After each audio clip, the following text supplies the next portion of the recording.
Hello guys, welcome to Notes Wire. आज का हमारी क्लास का टॉपिक होने वाला है ओरिजिन ऑफ एविस। ठीक है, तो ये इसका साइनॉप्सिस है। साइनॉप्सिस को आप लोग आराम से देखकर बना लीजिएगा। 9 पॉइंट का है ये। तो हम स्टार्ट करते हैं इंट्रोडक्शन से। ठीक है, एविस यानी कि जो बर्ड्स हैं उनका उद्भव जुरासिक पीरियड यानी कि लगभग 150 मिलियन वर्ष पहले हुआ था। ठीक है, जो बर्ड्स हैं वो रेप्टाइल से विकसित हुए और उन्हें उड़ान के लिए विशेष अनुकूलन विकसित किए, जैसे कि फेदर्स, लाइट वेट बोन और light metabolic rate. Fossil evidence से पता चलता है कि एविस का विकास टेरापॉड डायनासोर से हुआ था। यानी कि जो बर्ड्स थे उनका विकास कब से हुआ, स्टार्ट हुआ 150 मिलियन वर्ष पहले हुआ था। ठीक है, और धीरे धीरे ये रेप्टाइल से विकसित होने लगे। साथ ही इसमें फेदर और लाइट वेट बोन यानी कि हल्की भारी कम भारी हड्डियां पाई जाने लगी। ठीक है,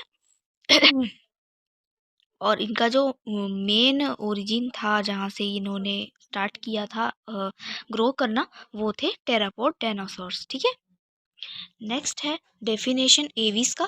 वे एविस सॉरी एविस वे वार्म ब्लडेड वर्टिब्रेट हैं जिनके शरीर पर फेदर्स होते हैं। वे अंडे देते हैं और उड़ान के लिए अनुकूलित हल्की हड्डियों एवं शक्तिशाली उड़ान मांसपेशियों से युक्त होते हैं। यानी कि एविस ऐसे ऑर्गेनिज्म होते हैं जो वार्म ब्लडेड होते हैं और वर्टिब्रेट होते हैं। इनकी हड्डियां हल्की होती हैं यानी कि लाइट वेट, और ये एक एनर्जी से उड़ान भरने वाली मांसपेशियों से युक्त जीव पाए हैं। ठीक है, इसकी बात हम देखेंगे theories of Aves origin. Aves की उत्पत्ति को लेकर कई वैज्ञानिक यानी कि डिफरेंट डिफरेंट वैज्ञानिकों ने अलग अलग अपनी अपनी धारणाएं जो दी होती हैं। फॉसिल एविडेंस और कॉम्परेटिव एटोनॉमी के आधार पर पक्षियों का विकास रेप्टाइल से हुआ माना जाता है। पक्षियों की उत्पत्ति को समझाने के लिए मुख्य रूप से 3 प्रमुख सिद्धांत प्रस्तावित किए गए। यानी कि जो वैज्ञानिक थे उन्होंने बहुत सारे सिद्धांत दिए, बट जो सबसे 3 इम्पोर्टेंट थ्योरीज हैं वो हम यहाँ पे देखेंगे। और एक चीज याद रखिएगा कि जो एविस है यानी कि जो बर्ड का ग्रुप है, बर्ड का ओरिजिन कहाँ से हुआ है, रेप्टाइल से। ठीक है, फर्स्ट इस हम इम्पोर्टेंट थ्योरी देखेंगे, the thecodont theory. Okay, thecodont theory. इस सिद्धांत के अनुसार पक्षियों का विकास प्रारंभिक सरीसृपों यानी कि रेप्टाइल के थेराकोन्स समूह से हुआ था जो टेरासिक काल में पाए जाते थे। थेराकोन्स अब्रोअल यानी कि जो वृक्षों पर रहने वाले थे, उनके फोरलिम्स धीरे धीरे पंखों में परिवर्तित हो गए। यानी कि यहाँ पे इस थ्योरी से हमें ये पता चलता है कि सरीसृप यानी कि प्रारंभिक जो रेप्टाइल थे उनके थेरेडोन समूह से एविस का एवोल्यूशन हुआ है। ठीक है, इनमें 4 लिम्स जो पाए जाते थे जो कि रेप्टाइल में होते हैं, इनके 4 लिम्स से ही इनके धीरे धीरे विंग्स बनना स्टार्ट हुए थे। ठीक है, ये सिद्धांत बताता है कि उड़ने की क्षमता पहले ग्लाइडिंग के रूप में विकसित हुई, लेकिन इस पर ठोस जीवाश्म प्रमाण उपलब्ध नहीं है।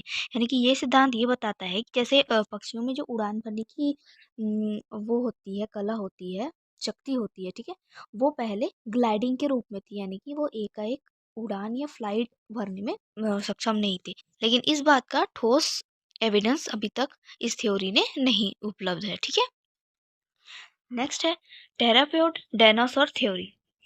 इस सिद्धांत के अनुसार पक्षियों की उत्पत्ति छोटे द्विपाद शिकारी डायनासोर शिकारी टेरापॉड से हुई थी। इस सिद्धांत से हमें देखिए क्या पता चलता है कि जो 2 पैरों पर चलने वाले डायनासोर थे जिनका नाम था थेरोपोड्स, इनसे ही एविस का एवोल्यूशन हुआ था।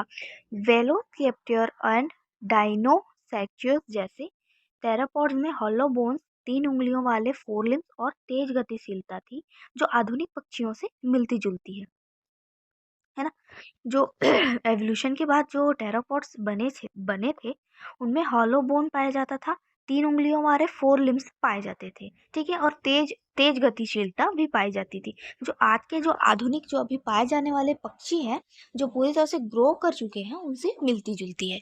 ठीक है, एर्चियोपेनिक्स का जीवाश्म इस सिद्धांत से सबसे महत्वपूर्ण प्रमाण है क्योंकि इसमें पक्षियों और डायनासोर दोनों के लक्षण पाए गए हैं। ये जो जीवाश्म मिला हुआ है आर्चियोप्टेरक्स, ये जीवाश्म इसका सबसे इम्पोर्टेंट कड़ी है जिसमें पक्षियों का भी गुण पाया गया है और डायनासोर का, यानी कि एविस का गुण भी पाया गया है और रेप्टाइल का गुण भी पाया गया है। नेक्स्ट सिद्धांत है हमारा आर्बोरियल एंड कुर्सोरियल थ्योरी, ठीक है, यानी कि आर्बोरियल यानी कि वृक्ष में रहने वाले और कुर्सोरियल यानी कि धावक सिद्धांत, ठीक है। आर्बोरियल सिद्धांत के अनुसार पक्षियों के पूर्वज वृक्षों में रहते थे और उड़ान ग्लाइडिंग से विकसित हुई। कुर्सोरियल सिद्धांत बताता है कि पक्षियों का विकास स्थलीय शिकारी थेरोपोड से हुआ, ठीक है। यानी कि इस सिद्धांत में ये पता चलता है कि जो पक्षियों के पूर्वज थे वो वृक्षों पर रहा करते थे और उड़ान जो उनकी थी वो उड़ान नहीं होती थी, एक तरह से ग्लाइडिंग ग्लाइडिंग करते थे, वो ग्लाइड की तरह अपने आप को मूवमेंट करते थे, ठीक है। और साथ ही कुर्सोरियल सिद्धांत हमें ये बताता है कि पक्षियों का विकास स्थलीय शिकारी यानी कि जो शिकार करने वाले टेरापोड्स होते हैं उनके उनके उनसे हुआ था, ठीक है, जो शिकार पकड़ने के लिए दौड़ते समय अपने फोर लिम्ब का उपयोग करने लगे और धीरे धीरे उड़ान में परिवर्तित हो गया। यानी कि जो टेरापोड्स थे वो शिकार को पकड़ने के लिए तेजी गति से दौड़ने लगे, जो अपने फोर लिम्स का उपयोग करके। जो ये फोर लिम्स थे टेरापोड्स में वही आगे चल के इनके विंग्स में परिवर्तित हो गए, ठीक है। ये सिद्धांतों में से टेरापोड डायनासोर थ्योरी को सबसे अधिक वैज्ञानिक समर्थन प्राप्त है क्योंकि इस पक्ष में सबसे मजबूत जीवाश्म साक्ष्य उपलब्ध है।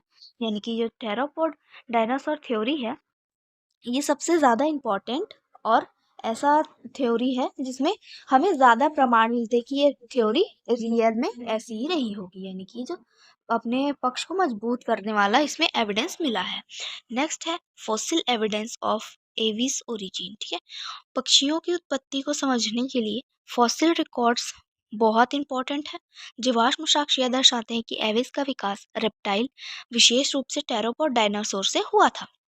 यानी कि जो एवोल्यूशन है एविस का उसको हम समझने के लिए हमें जो फॉसिल एविडेंस है, फॉसिल रिकॉर्ड है, इसका बहुत ज़्यादा आवश्यकता पड़ता है। और इससे हमें ये भी पता चलता है कि जो इनका विकास था वो टेरापोड डायनासोर से हुआ था। कुछ जीवाश्मों में ऐसे लक्षण पाए जाते हैं जो आधुनिक पक्षियों और डायनासोर्स दोनों से मेल खाते हैं। नीचे कुछ प्रमुख एविडेंस दिए गए हैं। यानी कि कुछ कुछ जीवाश्म में ऐसा होता है कि एविस का भी लक्षण पाया जाता है, डायनासोर यानी कि रेप्टाइल का भी। तो हम देख लेते हैं जो मेन एविडेंस मिला था उनके बारे में, ठीक है।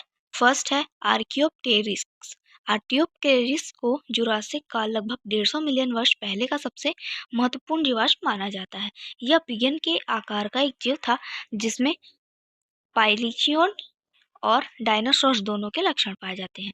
यानी कि एक पिगन यानी कि कबूतर की तरह दिखने वाला कबूतर के आकार का एक पक्षी था जिसमें पक्षी के भी गुण पाए जा गए और डायनासोर के भी गुण पाए गए।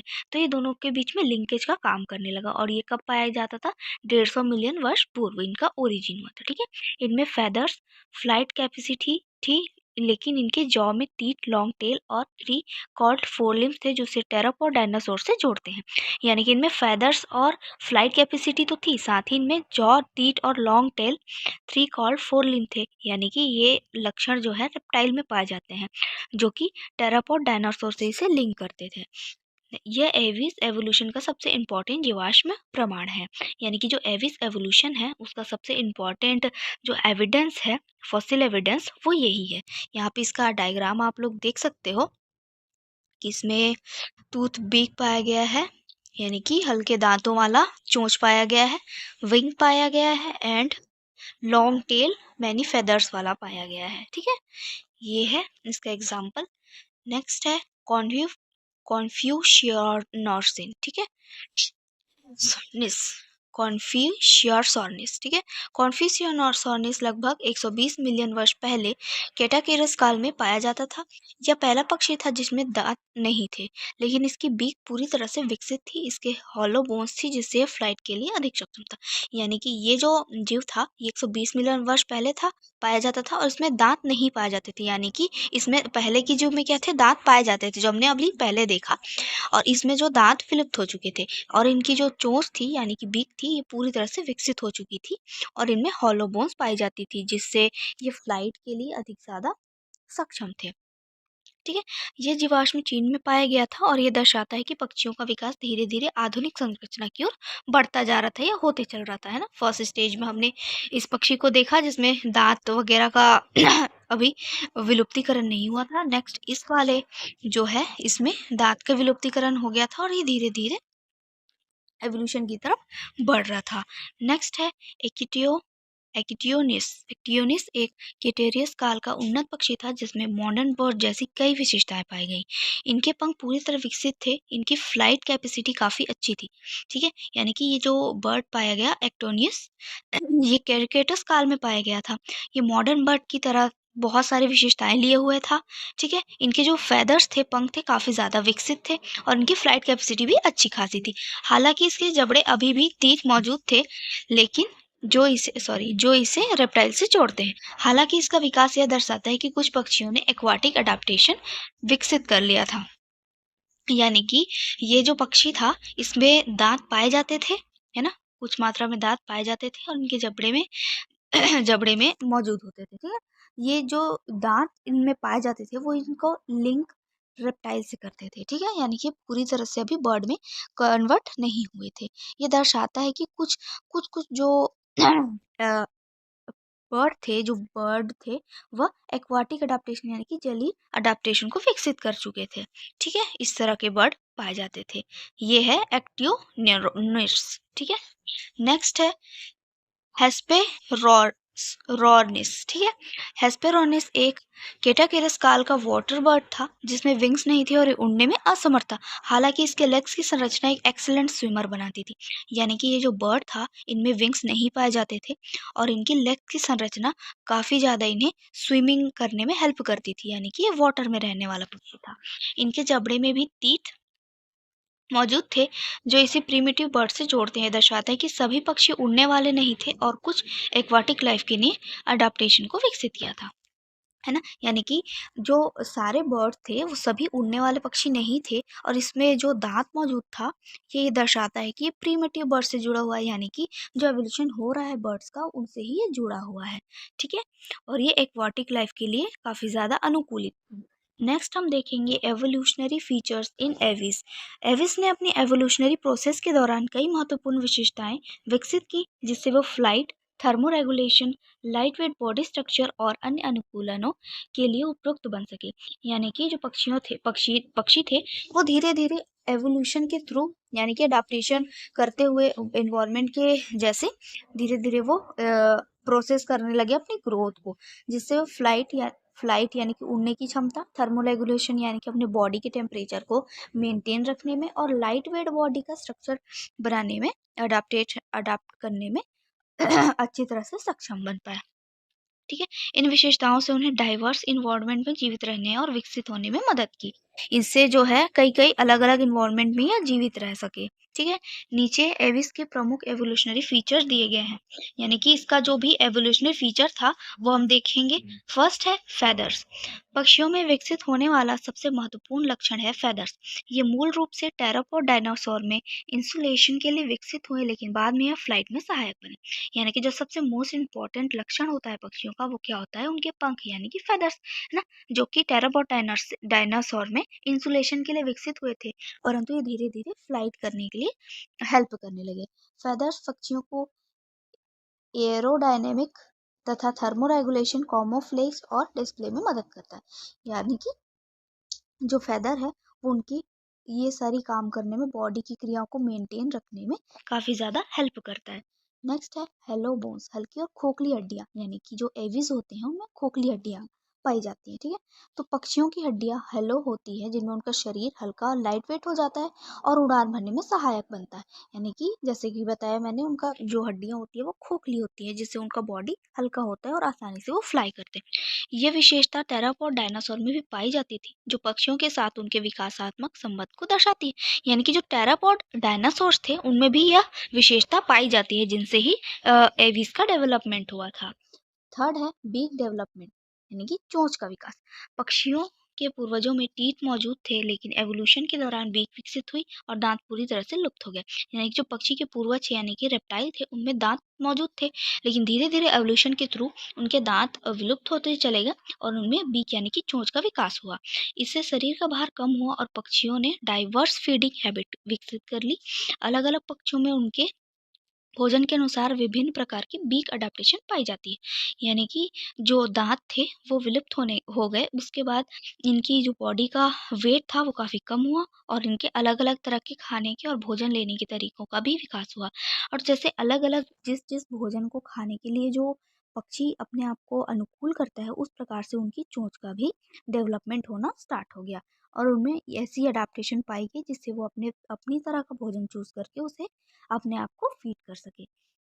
नेक्स्ट है endothermy, warm blooded nature.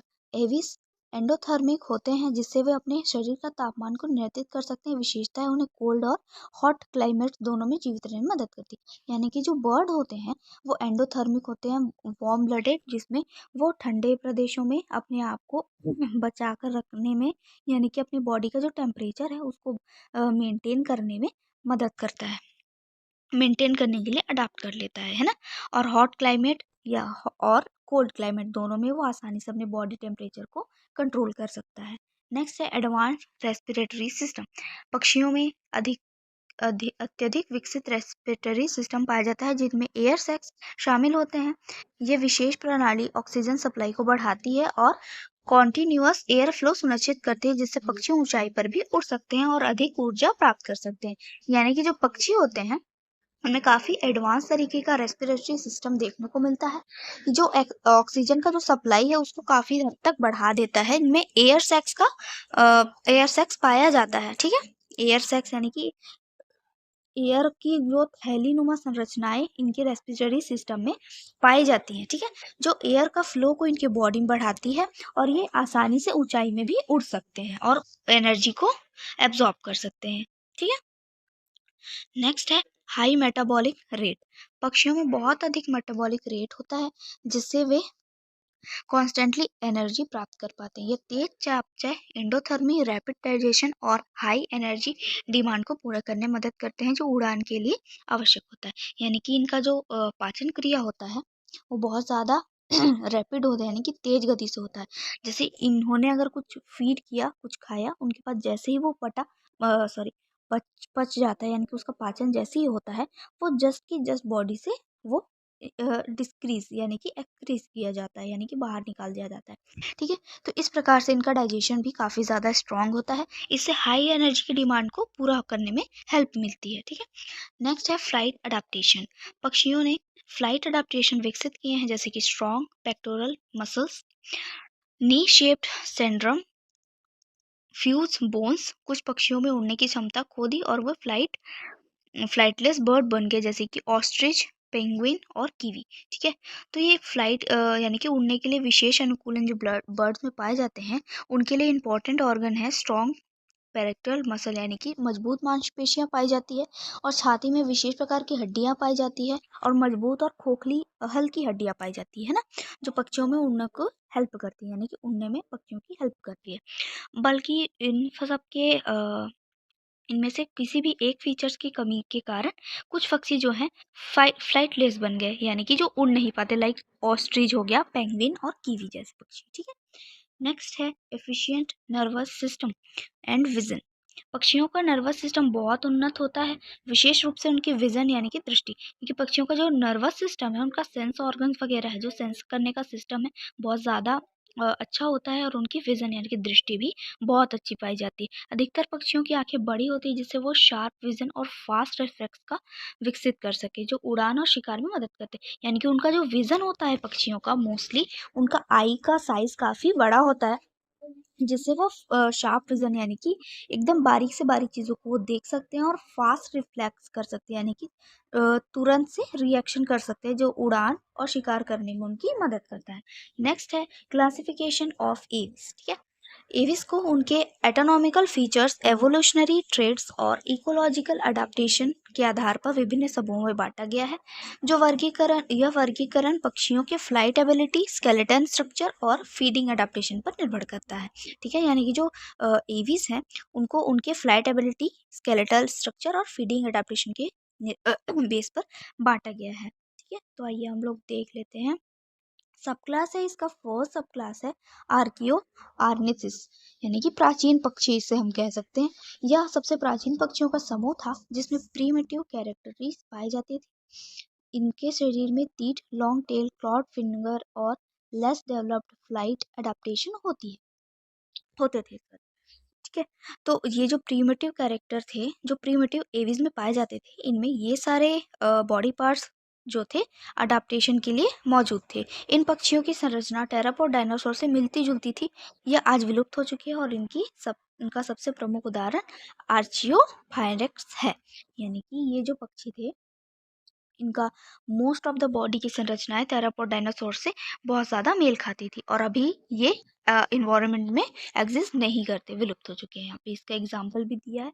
Next सब क्लास है नियोऑर्थिस नियोऑर्निथिस। ठीक है, ये आधुनिक पक्षियों का समूह है जिसमें advance flight adaptation, beak development और लाइट स्केलेटन स्ट्रक्चर पाया जाता है ना।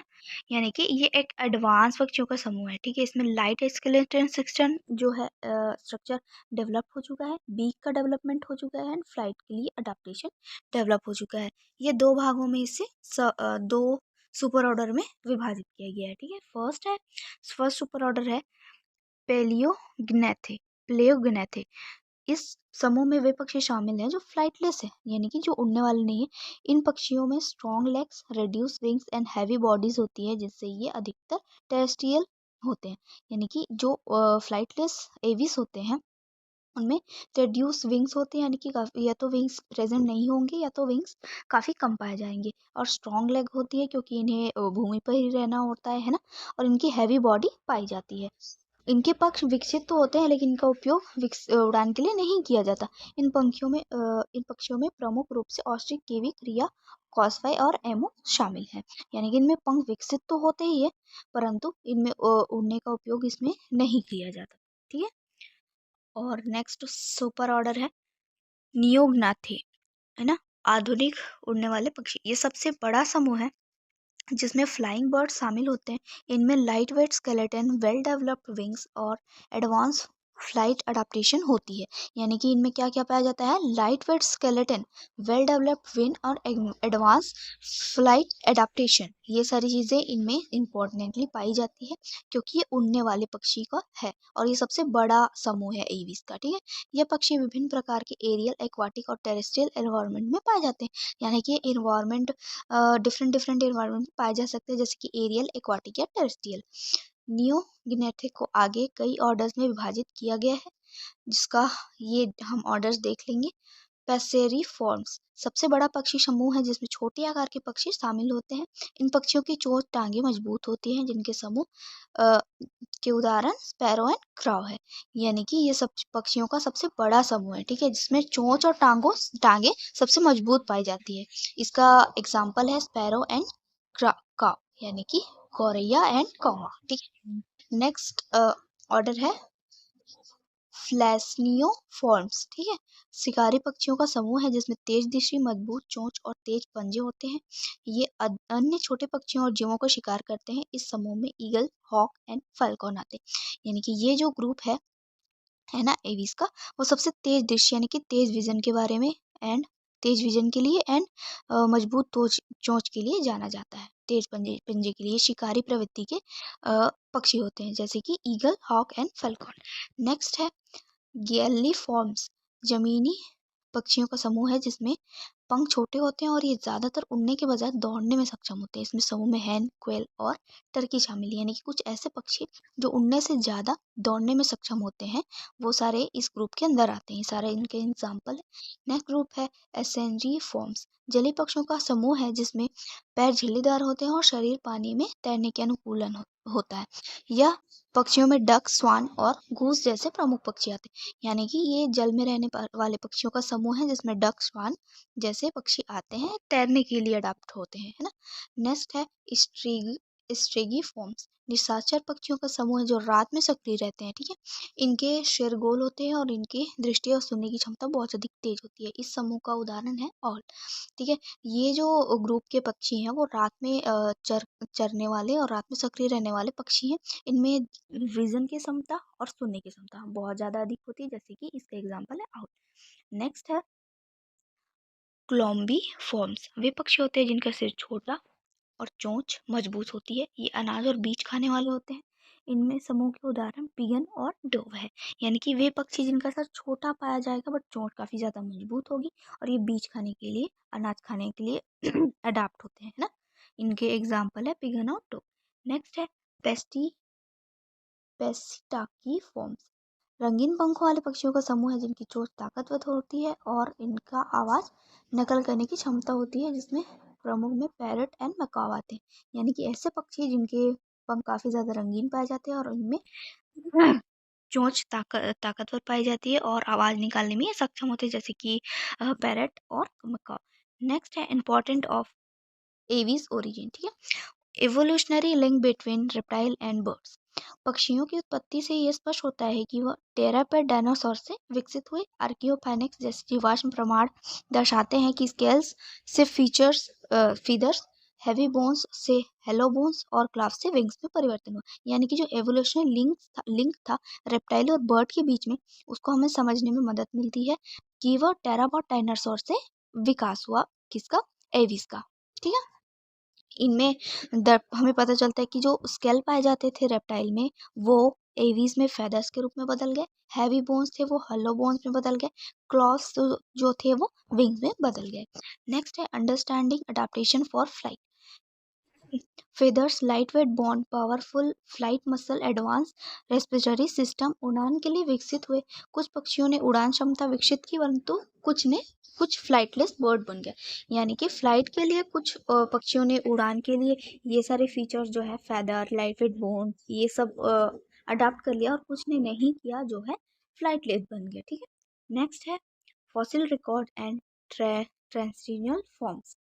आर्कियोप्टेरस, कॉन्फिसोर्निस और एचियोसोर्निस जैसे जीवाश्म पक्षियों के ग्लैंडुलर एवोल्यूशन को दर्शाते हैं, जिससे वर्टिब्रेट के विभिन्न पर्यावरण अनुकूलन को समझने में मदद मिलती है। यानी कि जो फॉसिल रिकॉर्ड है ना, इन सारी चीज़ों के हमें जो फॉसिल रिकॉर्ड मिले हैं, ये हमें एवोल्यूशन को समझने में काफ़ी ज़्यादा हेल्प करते हैं कि वर्टिब्रेट किस प्रकार से इनका एवोल्यूशन हुआ था, है ना, और किन प्रकार से इन्होंने अडाप्टेशन किया था। नेक्स्ट है role in biodiversity and ecosystem. पक्षी इकोलॉजिकल बैलेंस बनाए रखते हैं और पॉलिनेशन, सीड स्पेशियल और पेस्ट कंट्रोल में मदद करते हैं। इनका विकास दर्शाता है कि जैव पर्यावरण के अनुसार किस अनुसार कैसे अनुकूलित होते हैं। यानी कि जो पेस्ट कंट्रोल, सीड पेस्टल यानी कि पेस्ट कंट्रोल यानी कि कीट का नियंत्रण, यानी कि जो इन्वायरमेंट बहुत ज़्यादा कीट होते हैं उनको ये फीड कर लेते हैं, जिससे इनका बैलेंस इन्वायरमेंट में बना रहता है। सीड डिस्पेस्टल यानी कि किसी बीज को एक जगह से दूसरी जगह पर ले जाने का काम करते हैं ये, जिससे उस जगह पर ले जाए गए हुए बीज से पौधे का विकास होता है। ठीक है। और पॉलिनेशन यानी कि परागण, यानी कि जो फूलों में पराग के कण पाए जाते हैं, उनको एक फूल से दूसरे फूल में ले जाकर कि उनका जो प्लांट्स का रिप्रोडक्शन में भी काफ़ी ज़्यादा हेल्प करते हैं। ठीक है। और नेक्स्ट है insight into warm blooded evolution. Aves की उत्पत्ति से पता चलता है कि कुछ रेप्टाइल एंडोथर्मिक बने पक्षियों की उच्च मेटाबॉलिक रेट और थर्मोरेगुलेशन से वर्टिब्रेट में तापमान नियंत्रित करने का विकास को समझा जा सकता है।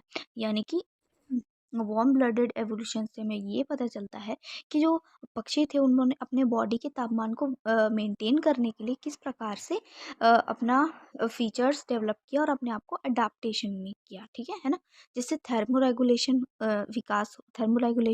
होने लगा, जिससे उनके बॉडी का टेम्परेचर एक बैलेंस में बना रहा, है ना।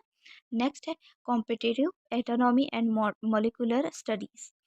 पक्षियों और उनके पूर्वजों के बीच स्केलेटल सिमिलैरिटीज और जेनेटिक लिंक्स की पहचान होती है। इससे वर्टिब्रेट इवोल्यूशन को बेहतर तरीके से समझने में मदद मिलती है। यानी कि कॉम्पिटिटिव एटोनॉमी यानी कि किसी दो तरह के जीव का कंपेयर करके स्टडी करना। ठीक है। उनके पूर्वजों के बीच के स्केलेटन को और अभी के स्केलेटन को मिला के उनमें जो लिंक्स पाए जाती हैं, उनमें जो सिमिलैरिटी पाई जाती है जेनेटिक वाली, उसके बारे वो उसके तरीके से हमें समझने में और स्टडी करने में काफ़ी ज़्यादा मदद मिलती है एवोल्यूशन के लिए, है ना।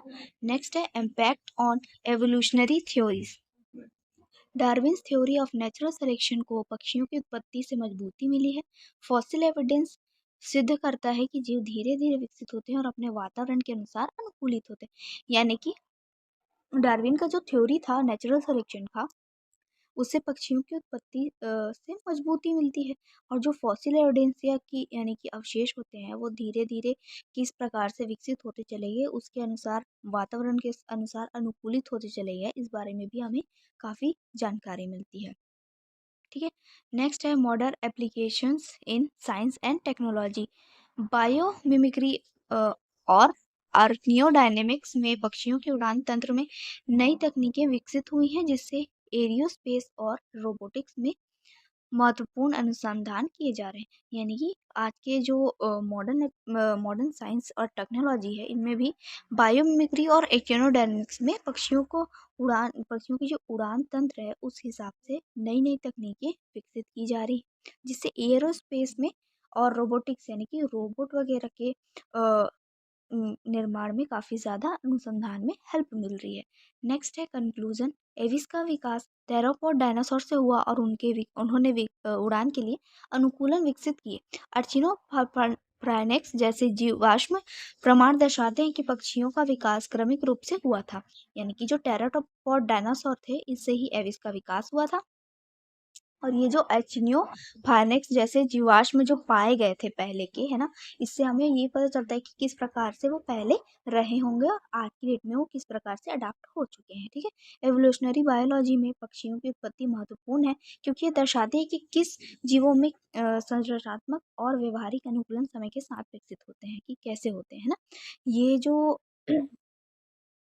इवोल्यूशनरी बायोलॉजी है पक्षियों की, इससे हमें ये पता चलता है कि जो हमें संरचनात्मक और बिहेवियर यानी कि स्ट्रक्चर में होने वाली और बिहेवियर में होने वाली अडाप्टेशन किस प्रकार से ओरिजिन होता है अडाप्टेशन का, है ना। और पक्षियों में न केवल विकासवादी इतिहास में एक महत्वपूर्ण भूमिका निभाई है, बल्कि वे आज भी पर्यावरण और पारिस्थितिक संतुलन बनाए रखने में सहायक है। यानी कि जो पक्षी है वो पर्यावरण संतुलन बनाने के लिए बहुत ही ज़्यादा इम्पोर्टेंट ऑर्गेनिज्म है ना। कि ये बहुत सारी चीज़ों में पर्यावरण के लिए अच्छे माने जाते हैं। तो इस प्रकार से इसका कंक्लूज़न था, जिसमें आपने जो भी पढ़ा था उसका आपको सारा सारांश लिखना होता है ना? तो आपको जो-जो भी समझ में आया, इसके अलावा आप बहुत कुछ और लिख सकते हो जो आपको समझ में आया, है ना? नेक्स्ट है reference. The phylum Chordata by H H. Newman and modern textbook of zoology vertebrate by R L. Kotpal. ठीक है गाइस, तो ये था एवोल्यूशन या ओरिजिन ऑफ एविस। तो आप लोग को अगर समझ में आया और वीडियो अच्छी लगी तो प्लीज़ लाइक करिएगा एंड सब्सक्राइब करिएगा मत भूलिएगा। Thank you.